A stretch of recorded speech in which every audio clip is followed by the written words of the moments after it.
কোচবিহার ১ নম্বর আসনে বিজেপির মনোনীত প্রার্থী স্বরাষ্ট্র দপ্তরের প্রতিমন্ত্রী নিশীথ প্রামাণিক বৃহস্পতিবার কোচবিহার জেলা শাসকের দপ্তরে মনোনয়নপত্র জমা দেন।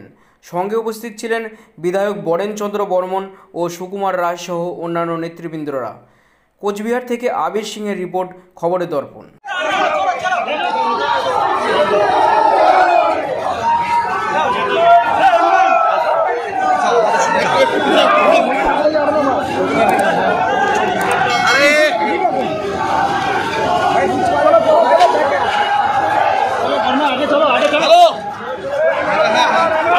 যদি এখনও আমাদের খবরের দর্পণ চ্যানেলটি সাবস্ক্রাইব না করে থাকেন তাহলে এখনই সাবস্ক্রাইব করুন, সঙ্গে বেল বাটনটি ক্লিক করুন আর পেয়ে যান সব খবরের দ্রুত ভিডিও আপডেট।